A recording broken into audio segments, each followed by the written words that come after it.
ये कैमरा लगभग 3000 का सिर्फ बॉडी आता है। देखा आपने लापरवाही का नतीजा है।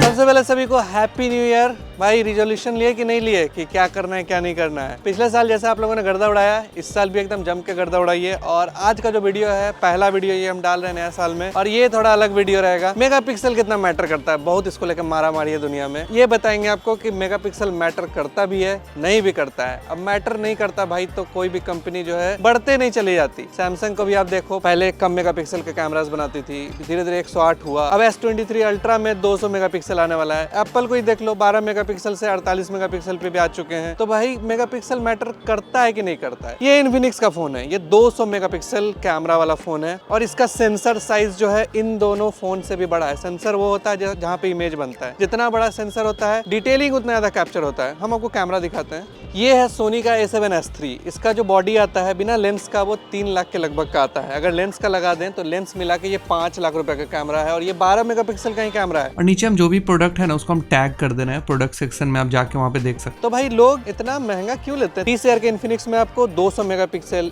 1 लाख के S22 अल्ट्रा में 108 और 1.5 लाख के आईफोन में सिर्फ 48। क्या फायदा हुआ इस कैमरा को लेने का? वैसे एक बात बता दें आपको कि ये कैमरा है, इसका फुल फ्रेम सेंसर होता है। इसका सेंसर बहुत मैटर करता है। सेंसर का साइज बड़ा है, मेगापिक्सल भले ही कम हो। और आपको ये दिखाएंगे कि कहीं कहीं पे इन्फिनिक्स जो यूज किया गया है वो क्यों है। बहुत लोग ये भी बोलेंगे कि मोटरोला क्यों नहीं यूज किया हुआ, लेकिन आपको ये दिखाना चाहते हैं ना कि ये 200 मेगापिक्सल कहीं ना कहीं मैटर करता है। अभी इतना सस्ता में ये फोन होके भी काफी तगड़ा क्वालिटी देता है। डे टाइम में कुछ इमेजेस लिए हम लोगों ने, टेस्ट किया, और ये एप्पल और S22 अल्ट्रा को शार्पनेस में पीछे कर दिया। तो वो दिखाते हैं। तो अभी हम कुछ फोटोज लेते हैं जो कि मैक्सिमम रिजोल्यूशन पे रहेगा। एप्पल जो है 48 मेगापिक्सल पे रॉ फोटोज क्लिक कर सकता है, जबकि ये दोनों फोन्स नहीं कर सकता है। मैक्सिमम रिजोल्यूशन पे अलग अलग साइजेस भी होता है। सबसे बड़ा जो साइज है वो इन्फिनिक्स का क्लिक होता है, बिना रॉ फोटोज का 70-80 MB का फोटो क्लिक होता है 200 मेगापिक्सल में। तो रॉ में दिखाते हैं आपको जो हाईएस्ट रिजोल्यूशन है उस पे किसका सबसे ज्यादा शार्प फोटो आता है। तो अगर आप साइड बाय साइड देखोगे तो यहाँ पे आपको फर्क पता भी नहीं चलेगा कि कौन सा आईफोन है, कौन सा सैमसंग है और कौन सा इन्फिनिक्स है। ओवरऑल क्वालिटी ऑलमोस्ट सेम जैसा ही दिख रहा है, क्योंकि इस हायर मेगापिक्सल पे प्रोसेसिंग काम नहीं करता है। तो अगर फोटोज का बात करें तो यहाँ पे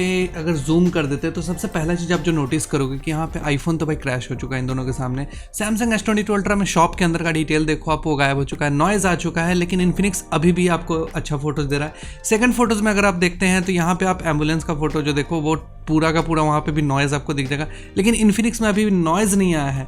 यहाँ पे अगर फोटोज में आते हो, तीसरा फोटो जो है यहाँ पे सैमसंग जो है ज़्यादा शार्प दिख रहा होगा, लेकिन डेफिनेटली वो ओवर शार्प किया हुआ है, क्योंकि आप चक्का वगैरह का डिटेल देखोगे तो वहाँ पे आपको क्लियरली पता चलेगा इन्फिनिक्स में नॉइज नहीं है और इसमें नॉइज है। इतना सस्ता फोन हो के भी बड़े कंपनियों को टक्कर दे पाना सिर्फ सेंसर की वजह से बहुत, मतलब ये सेंसर कैपेबल है ये हम बोल सकते हैं। यही सेंसर अगर सैमसंग में होता ना तो ये फाड़ देता भाई।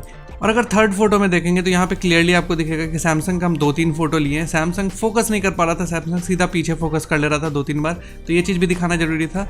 तो ओवरऑल हम ये बोलेंगे कि शार्पनेस में डे टाइम में हायर मेगापिक्सल पे आपको इन्फिनिक्स नहीं बोलेंगे, यहाँ पे हम 200 मेगापिक्सल का ये सेंसर काफी अच्छा रिजल्ट दे रहा है। तीनों ही फोन जो है 12 मेगापिक्सल मोड पे भी क्लिक कर सकता है। तो वहाँ पे देखते हैं कि किसमें सबसे ज्यादा शार्प आता है फोटोज। 12 मेगापिक्सल का ये शॉट्स है, इसमें आप देखोगे साइड बाय साइड तो यहाँ पे आपको एक चीज नोटिस करने को मिलेगा कि एप्पल जो है बहुत तगड़ा डायनेमिक रेंज दे रहा है। इवन कॉर्नर पे भी आप देखोगे तो एज टू एज शार्पनेस दे देता है। सैमसंग भी काफी अच्छा रिजल्ट दे रहा है, लेकिन जैसे हम लोग क्रॉप करते हैं फोटोज को तो 12 मेगापिक्सल में भी आपको एप्पल में सबसे ज्यादा नॉइज दिख रहा होगा। शॉप के पास एक देखो आप, क्लियरली आपको सबसे ज्यादा नॉइज दिखेगा। सबसे कम नॉइज यहाँ पे सैमसंग में दिखा, उसके आसपास में रहते हुए ये 200 मेगापिक्सल का सेंसर भी दे रहा है। इसके अगले फोटो में भी आप देखोगे तो 200 मेगापिक्सल वाला जो सेंसर है वो काफी तगड़ा, मतलब इन दोनों को कंपटीशन दे रहा है। मतलब सोचो कि यहाँ पे आईफोन 14 प्रो मैक्स को शार्पनेस और डिटेलिंग में पीछे कर देना बहुत बड़ा बात होता है भाई।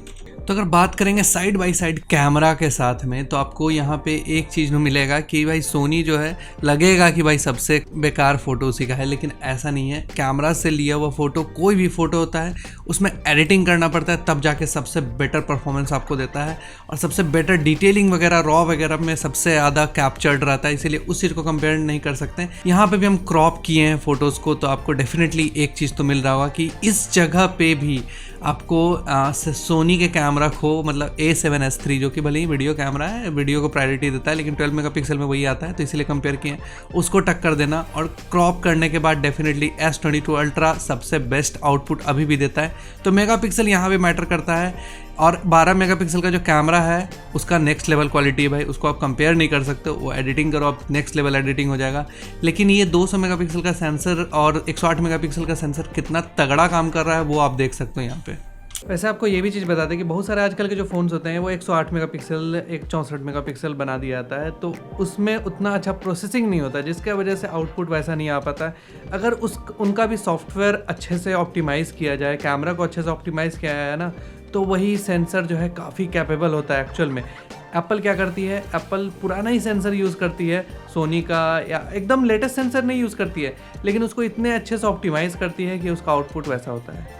तो क्या फ़ायदा हुआ मेगापिक्सल को बढ़ाने का और ना बढ़ाने का? तो देखिए एक्चुअल में क्या होता है ना कि ये 12 मेगापिक्सल कैमरा इसीलिए है ना क्योंकि 4K वीडियो अगर आपको रिकॉर्ड करना है तो उसके लिए मिनिमम जो रिजोल्यूशन होता है 8 मेगापिक्सल से ऊपर होना चाहिए, और उसके बाद ही कोई कैमरा जो है 12 मेगापिक्सल रखा जाता है। तो ये 12 मेगापिक्सल इसीलिए है क्योंकि जितना कम मेगापिक्सल होगा लाइट्स का रिक्वायरमेंट भी उतना ही कम होता है। अगर जितना हायर मेगापिक्सल्स होते जाते हैं तो लाइट्स का रिक्वायरमेंट उतना ज़्यादा होते चला जाता है। तो अब इन सब फोन में ऐसा क्यों किया जाता है? ये लोग क्या करते हैं, आपको जैसे 200 मेगापिक्सल है तो ये 200 मेगापिक्सल का नॉर्मल आउटपुट नहीं देता है, वो आपको पिक्सल बाइंडिंग करता है। पिक्सल बाइंडिंग का मतलब हुआ कि अलग अलग पिक्सल्स को मिला के एक बड़ा पिक्सल बनाना। जैसे कि इन्फिनिक्स का जो ये फोन है वो 16 टाइम्स पिक्सल बाइंडिंग करता है, मतलब छोटे पिक्सल्स को मिला के एक बड़ा पिक्सल बनाता है, उसको 12 मेगापिक्सल फोटो में आउटपुट देता है। ठीक उसी तरह सैमसंग भी वही करता है, एप्पल भी वही काम करता है। डेफिनेटली ये जो चीज है ना वो एक नया टेक्नोलॉजी है और काफी हद तक सक्सेसफुल भी है, लेकिन कैमराज में ये सब चीज नहीं चलता है। कैमरा जितना मेगापिक्सल का है या तो उतना मेगापिक्सल पे आप फोटोज वगैरह लो तो आपका आउटपुट जो है वो उस लेवल का आएगा।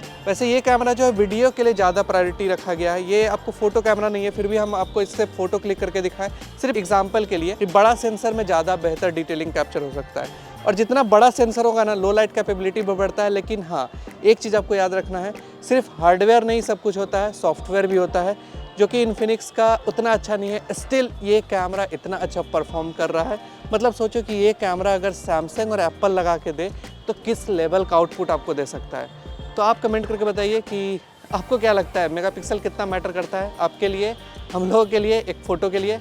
मिलते हैं अगले वीडियो में, तब तक के लिए गर्दा उड़ाते रहिए, बाय बाय।